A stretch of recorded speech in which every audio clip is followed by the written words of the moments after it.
Hello everyone, আসসালামু আলাইকুম। আশা করি সকলে ভালো আছেন এবং সুস্থ আছেন। তো বন্ধুরা, বরাবরের মতো প্রতি শুক্রবারের এবারের শুক্রবারের সাপ্তাহিক পত্রিকা নিয়ে আপনাদের সাথে বিস্তারিত আলোচনা করার জন্য হাজির হয়েছি। তো এবারের সাপ্তাহিক পত্রিকাতে অনেকগুলো সরকারি বেসরকারি কোম্পানির চাকরি নিয়ে বিজ্ঞপ্তি প্রকাশ পেয়েছে।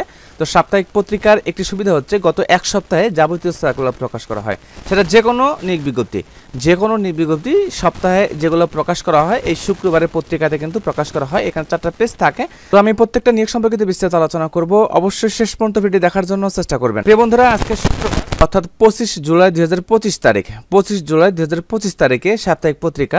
তো সাপ্তাহিক পত্রিকাতে এখানে প্রথমত যে সার্কুলার নিয়ে আলোচনা করব দেওয়া আছে বর্ডার গার্ড বাংলাদেশ বিজিবিতে নিয়ে বিজ্ঞপ্তি প্রকাশ পেয়েছে। ডিজিটাল পদ্ধতিতে 104তম ব্যাচে অতিরিক্ত সিপাহী জিডি পদে পুরুষ এবং মহিলা নিয়োগ বিজ্ঞপ্তি প্রকাশ পেয়েছে, যেখানে অনলাইনে আবেদনপত্র শুরু হয়ে গেছে।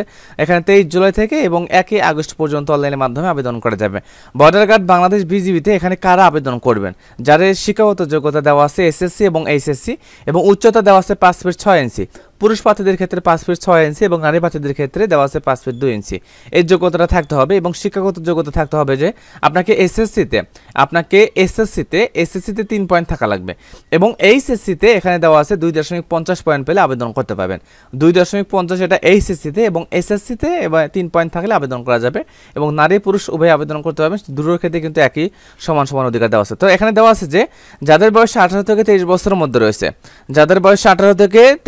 মধ্যে রয়েছে তারা সকলেই আবেদন করতে পারবেন। সেক্ষেত্রে 2002 সালের পরে জন্মসালগুলা তো দেওয়া আছে 6-10-2002 সালের পরে জন্মসালগুলা এবং 5-10-2007 মধ্যে যাদের জন্মসাল রয়েছে তারা সকলেই আবেদন করতে পারবেন। সেটা কিন্তু আপনার জন্মসাল অনুযায়ী আবেদন করতে হবে এবং তারিখটা দেওয়া আছে, কিন্তু এই তারিখের মধ্যে থাকলে আবেদন করতে পারবেন।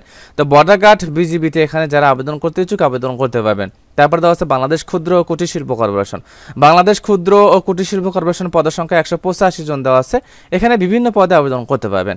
বাংলাদেশ নৌবাহিনীতে এখানে দেওয়া আছে 2026 বি অফিসার ক্যাডেট ব্যাচে ভর্তি নিয়ে বিজ্ঞপ্তি প্রকাশ পেয়েছে, বিস্তারিত বুঝে আবেদন করতে পারবেন। তারপর দেওয়া আছে জেলা প্রশাসক নরসিংদী জেলা স্থায়ী বাসিন্দাগণ আবেদন করতে পারবেন। শুধুমাত্র নরসিংদী জেলা স্থায়ী বাসিন্দাগণ আবেদন করতে পারবেন। পদের সংখ্যা দেওয়া আছে 49 জন। জেলা প্রশাসক নরসিংদী। তারপর দেওয়া আছে জেলা প্রশাসক নেত্রকোনা, এখানে পদের সংখ্যা 86 জন দেওয়া আছে। একটা পদে 86 জন লোক নিয়োগ করা হবে।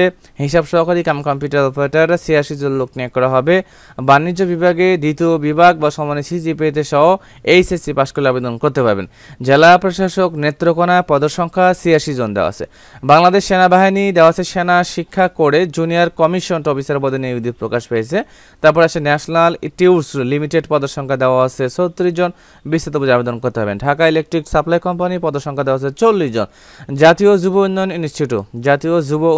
ইনস্টিটিউট দেওয়া আছে পদের সংখ্যা 14 জন। এখানে আপনার বিস্তারিত আবেদন করতে পারবেন। জেলা প্রশাসক মুন্সিগঞ্জ দেওয়া আছে। মুন্সিগঞ্জ জেলা স্থায়ী বাসিন্দাগণ আবেদন করতে পারবেন। পদের সংখ্যা 29 জন দেওয়া আছে। শুধুমাত্র মুন্সিগঞ্জ জেলা স্থায়ী বাসিন্দাগণ আবেদন করতে পারবেন। বাংলাদেশ পরমাণু শক্তি নিয়ন্ত্রণ কর্তৃপক্ষ পদের সংখ্যা 3 জন দেওয়া আছে। এলপি গ্যাস লিমিটেড পদের সংখ্যা 20 জন দেওয়া আছে, বিস্তারিত আবেদন করতে পারবেন। বাংলাদেশ সিভিল সার্ভিস প্রশাসন একাডেমি পদের সংখ্যা 15 জন দেওয়া আছে। এখানে আপনারা বিভিন্ন পদে আবেদন করতে পারবেন। জেলা প্রশাসক কুড়িগ্রাম জেলা স্থায়ী বাসিন্দাগণ আবেদন করতে পারবেন। পদের সংখ্যা দেওয়া আছে 33 জন। জেলা প্রশাসক কুড়িগ্রামে এখানে 33 জন দেওয়া আছে। তো এখানে সাপ্তাহিক পত্রিকাতে প্রথম পেজ বলে দিলাম। বিশেষ করে এখানে দেখবেন যে বর্ডার গার্ড বাংলাদেশ বিজিবিতে নিয়ে বিজ্ঞপ্তি প্রকাশ পেয়েছে এবং জেলা প্রশাসক নেত্রকোনা, জেলা প্রশাসক নরসিংদী, জেলা প্রশাসক মুন্সিগঞ্জ, জেলা প্রশাসক তারপর নিচে দেওয়া আছে কুড়িগ্রাম। এই সমস্ত নিজ জেলা থেকে কিন্তু আপনারা আবেদন করতে পারবেন।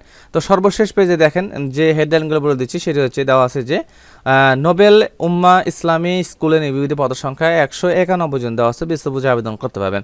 বাংলাদেশ ক্ষুদ্র কুটির শিল্প কর্পোরেশন পদের সংখ্যা অনুযায়ী বিস্তারিত বুঝে আবেদন করতে পারবেন। প্রথম পৃষ্ঠা পর দেওয়া আছে জেলা প্রশাসক এখানে কুষ্টিয়া দেওয়া আছে। কুষ্টিয়া জেলা স্থায়ী বাসিন্দাগণ আবেদন করতে পারবেন। এখানে 5টা পদে আবেদন করা যাবে। জেলা প্রশাসক রংপুর জেলা স্থায়ী বাসিন্দাগণ আবেদন করতে পারবেন। পদের সংখ্যা 18 জন দেওয়া আছে, বিস্তারিত বুঝে আবেদন করতে পারবেন। মাধ্যমিক ও উচ্চ মাধ্যমিক শিক্ষা বোর্ড দিনাজপুর পদের সংখ্যা 5 জন দেওয়া আছে, বিস্তারিত বুঝে আবেদন করতে পারবেন। এলপি গ্যাস লিমিটেড পদের সংখ্যা 9 জন দেওয়া আছে। জেলা পরিষদ বাগেরহাট পদের সংখ্যা অফিসকে এখানে একটা পদে নিয়োগ বিজ্ঞপ্তি প্রকাশ পেয়েছে, বিদ্যুৎ আবেদন করতে পারবেন। জেলা প্রশাসক মানিকগঞ্জ জেলা স্থায়ী বাসিন্দাগণ আবেদন করতে পারবেন। ধর্ম বিষয়ক মন্ত্রণালয় পদের সংখ্যা 5 জন দেওয়া আছে। ধর্ম বিষয়ক মন্ত্রণালয় পদের সংখ্যা 5 জন দেওয়া আছে। জেলা প্রশাসক কক্সবাজার পদের সংখ্যা 12 জন দেওয়া আছে। জেলা প্রশাসক কক্সবাজার পদের সংখ্যা 12 জন দেওয়া আছে। ধর্ম বিষয়ক মন্ত্রণালয় নিয়োগ বিজ্ঞপ্তি অনুযায়ী আবেদন করতে পারবেন। দেখেন জেলা প্রশাসক কিন্তু বেশি দেওয়া আছে। আর দৈনন্দিনভাবে যে সার্কুলারগুলো প্রকাশ করা হয় প্রত্যেকটা সার্কুলার কিন্তু আমাদের চ্যানেলে দেওয়া হয়। তো আমাদের চ্যানেলটি অবশ্যই সাবস্ক্রাইব করে রাখবেন এবং নোটিফিকেশন অন করে রাখবেন।